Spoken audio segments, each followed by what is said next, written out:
Well, we're going to be speaking to former government minister, columnist, and political analyst, Mr. Ralph Maraj. A pleasant good evening, Mr. Maraj.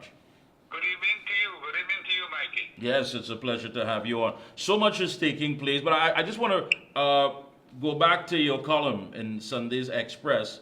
You said, as crime and killings escalate, the government seems to be stirring into some action as they face the local government election.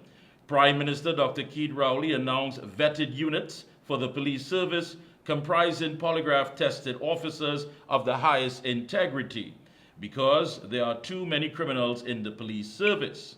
And the situation provides a profound dimension to the local election where Rowley, leader of the PNM, is up against former police commissioner Gary Griffith, leader of the National Transformation Alliance, in a number of regional corporations. What are we seeing playing out here? I mean, based on what you're basically saying. I think what we are seeing playing out is the gradual emergence of a grand coalition, similar to what we had in 1986 and 2010. 10 months ago, almost a year ago, in one of my columns, Coalition Coming, I said that conditions deteriorate. Inevitably worsen, another massive coalition will emerge to challenge the people's national movement. And that is what happened then, and that is what I think is going to happen now. What is happening now? I mean, 3 weeks ago, we had the formation of the accommodation between the United National Congress, led by former Prime Minister Kamala Harris, and the new National Transformation Alliance, led by former Commissioner of Police Gary Griffith. And they have had a meeting already, and now we are seeing some new development this week. Yes, indeed. As we get into that huge development, in the backdrop of all that you're saying, we're also seeing, of course, where the ILP's decision to dissolve the party. Last night, according to this press release by Indra Maraj, the General Secretary of the ILP, said last night was the first step towards a united movement.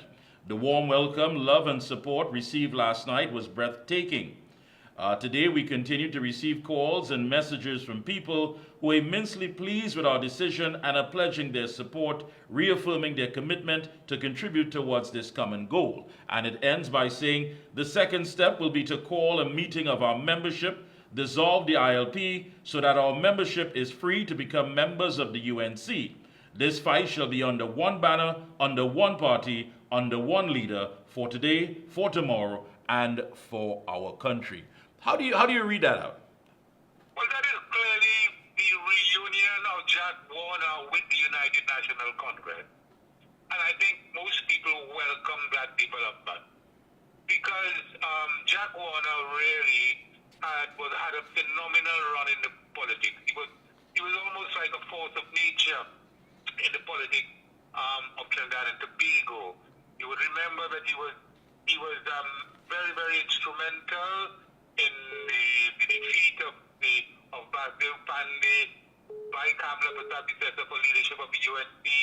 He was critical in the formation of the People's Partnership. He brought the several constituents together, which led to this great victory by this coalition, People's Partnership over the PNM, and you had the installation of the first female Prime Minister of the country. So Jack Warner even defeated the UNC in one of his own strongholds in Chaguanas West in a by-election. So this is a most interesting development. Yeah. And the fact that he was able to appear on Monday night, I think last night, and receive this warm welcome, and he made this declaration, and now that we're seeing it playing out, that they are going to dissolve the International Liberal Party and merge, because he said one very important thing: we are one family. So it is bringing excitement, it is bringing dimension to the politics, and this is most welcome. Yeah, and looking into what you also wrote in your article, as far as you said it was a Gary Rowley battle on the issue of having this vetted unit. Former Commissioner of Police Dwayne Gibbs says that Dr. Rowley should be cautious about a vetted unit in the TTPS, as it could lead to corruption. The former top cop said while specialist units were necessary to tackle high-level crime, money should not be an incentive. Instead, he says officers should be selected based on their integrity. Otherwise, it could lead to exactly what Dr. Rowley was hoping to eradicate. I mean, how genuine is this? Is this just simply campaign talk? Or, I mean, Well, seriously looking at Dr. it? Rowley, 8 years that this man has been the Prime Minister of this country. For 8 years. From the very start in 2015, just even while he was being sworn in, you had people shooting up the place in Citrus, in Toko, in Ikakas, all over the place and so on. And for 8 years, every year, all the time, you've been having so much bloodshed in this country. And he now comes, as he's facing a local government election, to talk about these vetted units. I mean, one naturally will suspect that this could be, I'm not saying it is, it could be election gimmick. And this suggestion that he's making of additional pay for the vetted officers and so on, as Wayne Gibbs said, that is a recipe for corruption. Gary Griffith said that when they had their special units, and I think about 4 or 5 of them, there was no talk of special pay.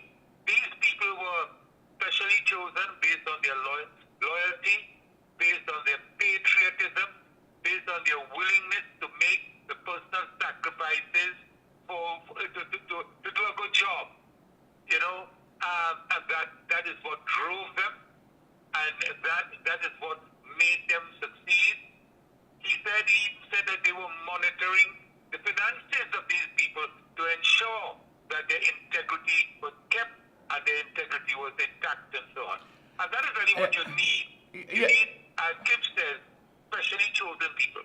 Yeah, but take in consideration the problem we're facing right now is this political hand that seems to be compromising all of these independent agencies. I mean, who's going to guard the guards in this situation to say that, listen, here's an incentive without holding any of these division heads accountable? Isn't that definitely a recipe for serious problems? Yeah, I mean, Gary Griffith also asked, who is going to vet the vetted? I mean, and you must have a police commissioner at the head, somebody who is fiercely independent. And as my article points out, one of the problems that Rowley may have had with Gary Griffith was Gary Griffith fierce independent. Rowley was never able to influence him to do anything that he wanted to do. And I think Gary Griffith has now asked Rowley to answer some very serious questions about, that pertain to influencing the police service. We live in a country, Mikey, as you rightly say, where independent institutions are easily compromised. I mean, look at what happened with that one visit by the Prime Minister to President's house, which ended up in the derailment of a constitutional process. We had a violation of our democracy there because it was a constitutional process that once the merit list reached the president, it was to be sent on to the parliament. Right. You understand? Exactly. And the then chairman of the Police Service Commission, I don't know, was intimidated, was persuaded to withdraw the list, which was determined by the Police Service Commission as a body and sent to the president. Why was this, apparent collaboration at President's house to derail the list? The end result was that a president, the 10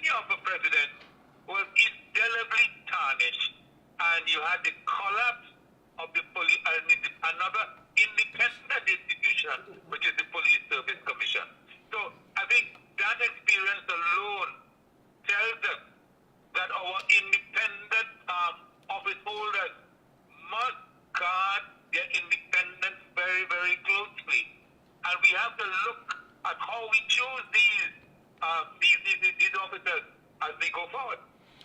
Now, let's put things in perspective. I mean, I want to hear from you on this there. I mean, what is this local government election really about? I mean, here it is, we're being told it's local government reform, but that bill has already been passed. I mean, that bill can be sent to be proclaimed, and yet still we're hearing about all these changes. But bear in mind that you also have a local government minister who is a former attorney general saying that they had no intentions of calling the election until December of this year. So now you're telling us it's local government reform, but you didn't want to have an election. You were forced by the courts. What does all of this really mean? Because you're hearing so many of the issues such as crime, poor infrastructure, all of this. But the only thing we can take away from it is that, listen, you got to pay your property tax if you want to have a better community and way of life. Put that in perspective as to what does this local government election really mean? In a developed democracy, in a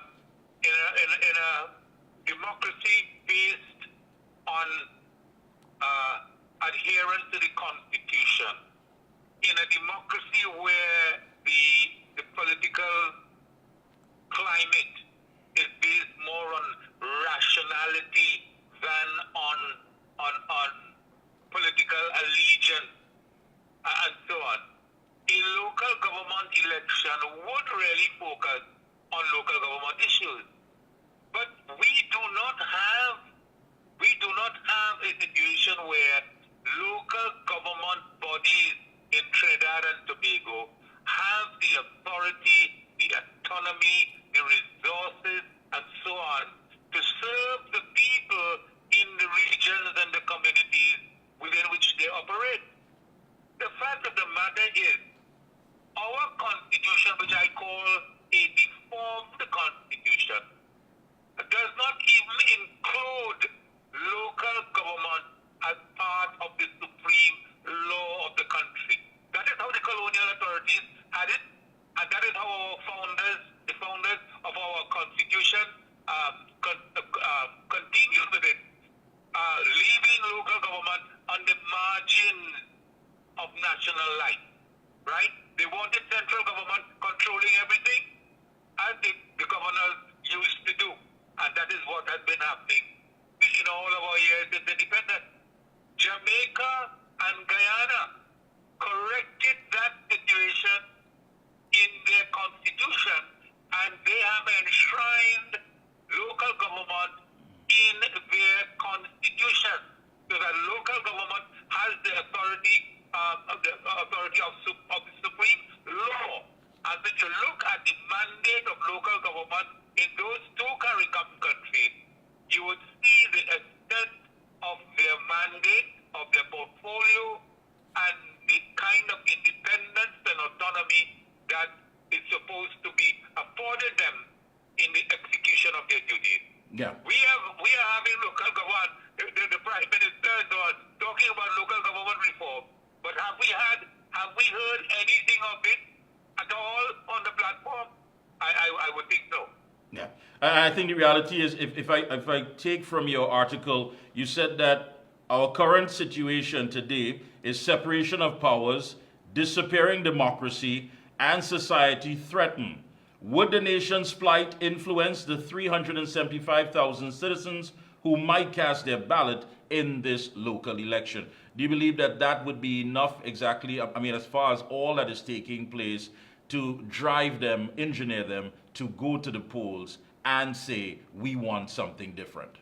I think the national issues are the more important issues at this point in time. Local government reform is not at the top of the list of people's minds. What you have is crime, the state of the economy, the state of the country, the belief in whether this government is capable of taking the country forward. Everybody is feeling, everybody throughout the country, wherever you go, you're hearing the common talk is that we are in a mess. We are heading to the precipice. We are at the edge of the abyss, all of these things. And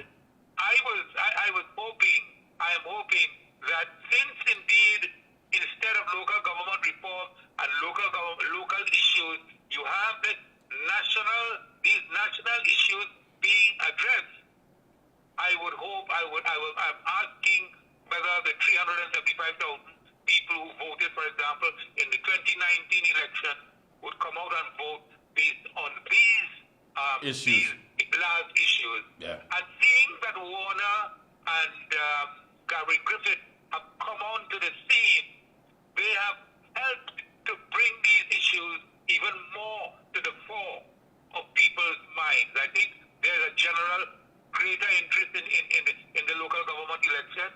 I see Warner has called for people to go out and vote, and I think that is very important. I think all of the parties should call on the people to go out and vote, so that we can have a good turnout and we can have people participating in what could turn out to be a very important election.